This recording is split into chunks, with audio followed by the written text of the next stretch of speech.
Welcome to Practice Bass Here, a series of lessons where practice always comes first. Learn a fun, challenging bass line and then the theory behind it. Each lesson is in 4 parts: ear training, your turn, slow low, and things to know. Let's take a look at today's bass line.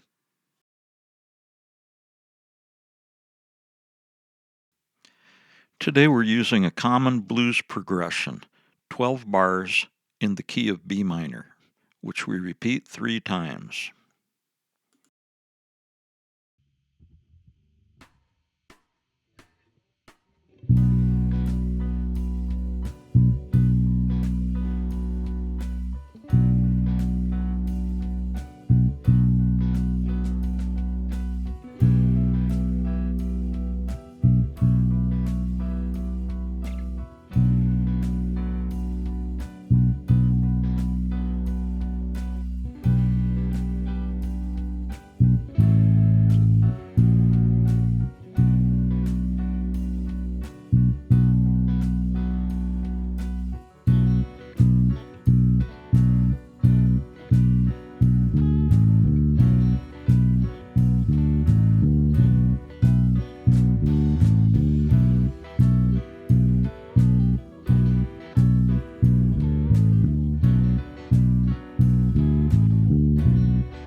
We have all found pieces of music that seemed impossible at first, but now they're our favorites to play. How is that? Because we cared enough to slow it down while learning.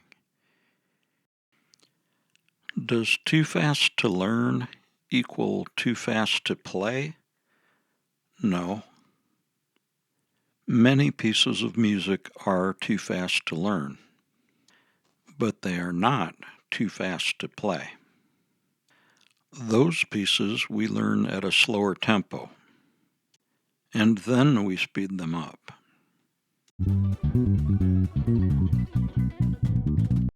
The fastest way to learn something new is to slow it down. Develop muscle memory before attempting to play it at tempo. Accuracy and nuance can be developed at a slower tempo. The same concept can be used to learn to sight read music or tablature. Just slow it down. What's the turnaround? And why does it sound different?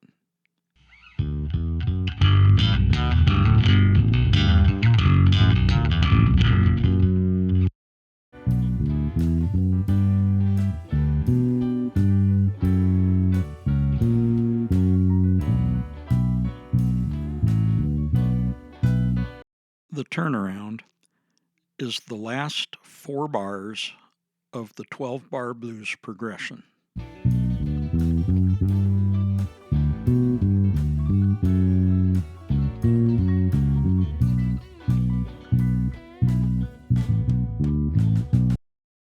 In our example, it starts every time we get to the G chord.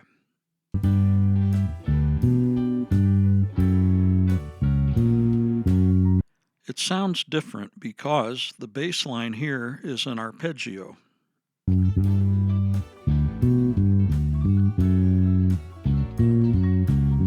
An arpeggio is where one note after another is selected from the notes of a chord. Sure, that chord might sound bad if you actually strummed it on the bass, but a chord is where they come from.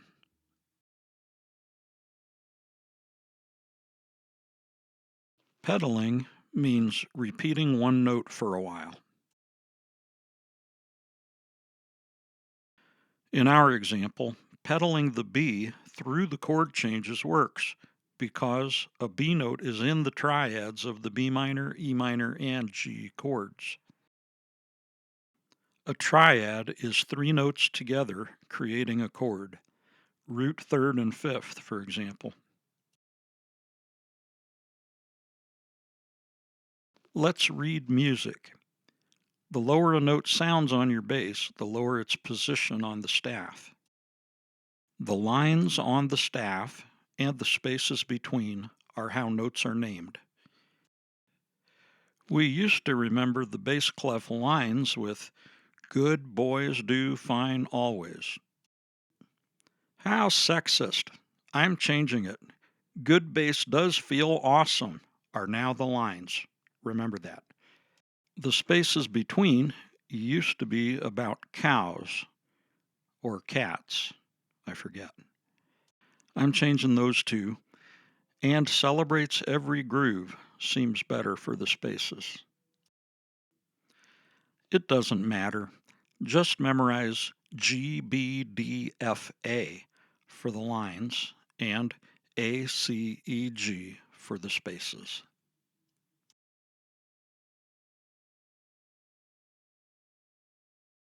Sharps raise and flats lower the value of the note a half step. A natural cancels out a sharp or a flat that was declared in the key signature. Shown above is the key of E, which has 4 sharps. The naturals in bars 2 and 3 remove the sharps for the duration of the current bar. Shown above now is the key of A flat, which has 4 flats. The naturals in bars 2 and 3 remove the flats for the duration of the current bar. Here are the triads for every chord in our chord progression. These are not meant to be strummed on the bass. That would sound bad. Very bad. Please don't do it. But what you should note is that a B is in the 1, 4, and 6 chords. That's why we can pedal on the B for so long. Changing chords still fits. By pedaling the B, we build musical tension. When we stop pedaling, it breaks the tension and releases musical energy into the song. Muting means touching the strings lightly but firmly to silence them. We mute to play as cleanly as possible and also to provide an end point for each note. In this exercise, pay special attention to muting when the notes are open strings.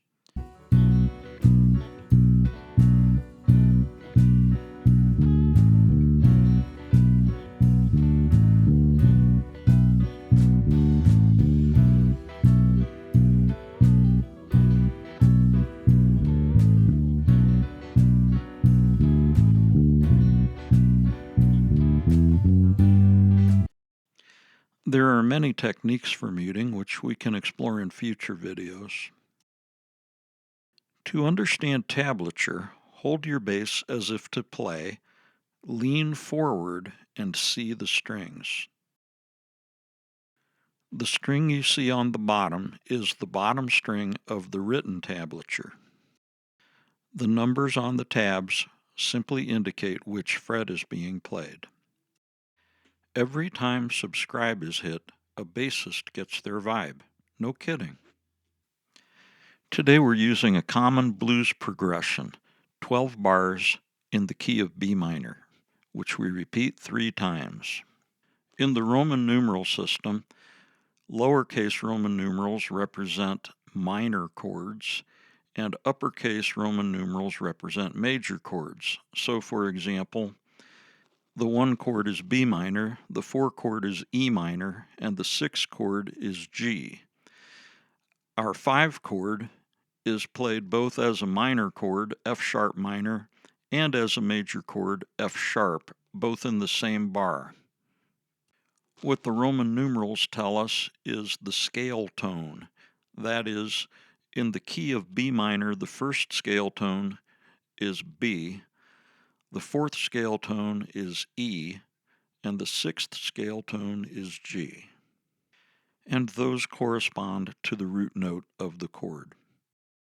The B minor scale is shown in the example above in measures 1 and 2. A scale's 8 tones are 1 to 8. The 8 scale tones above are described by their interval, distance, from the root note B. We can see from the B minor scale that in the key of B minor, the 3rd is D, the 5th is F sharp, and the 7th is A.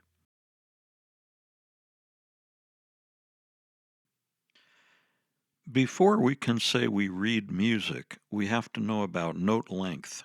How long do we hold each note?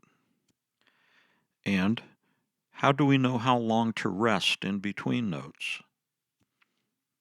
Shown above are note lengths you'll need to know for these lessons.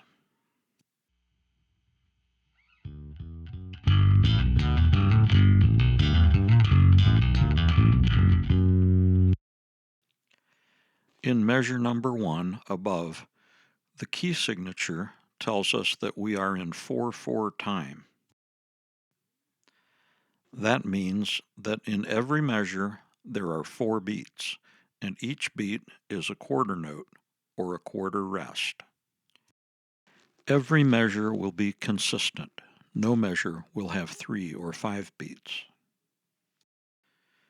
A whole note equals 4 quarter notes.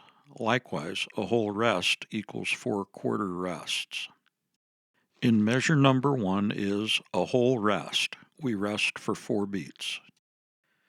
To make it easier to count, we will tap our foot. We will tap once on every beat of the measure. Our foot tapping stays consistent as the music notation changes. We tap to keep time.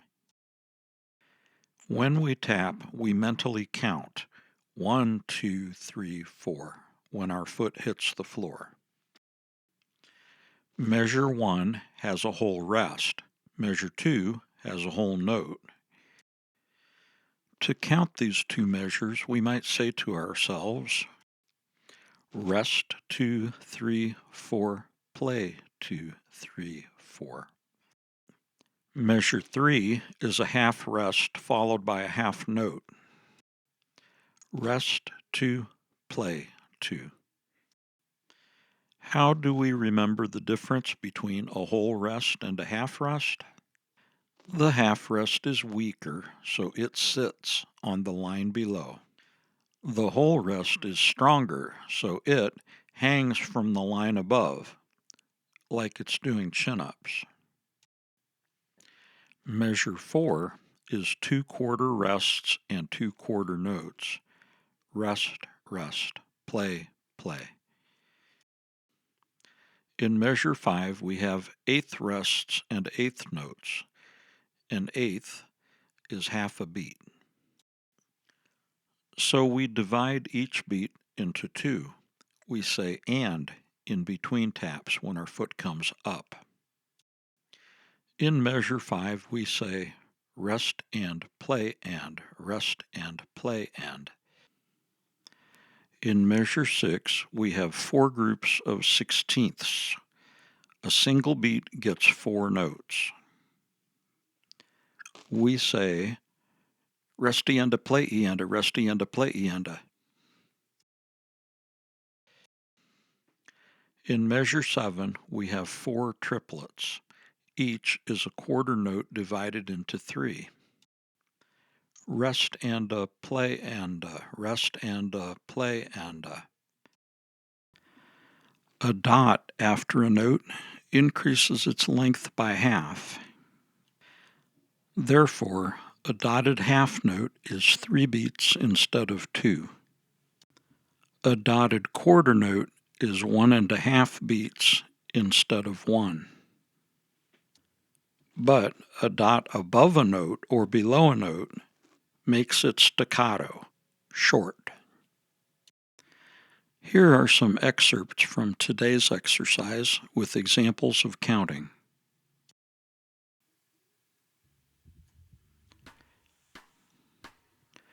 1, 2, 3, 4, and 1, 2, 3, 4. 1, 2, 3, 4, and 1, 2, 3, 4.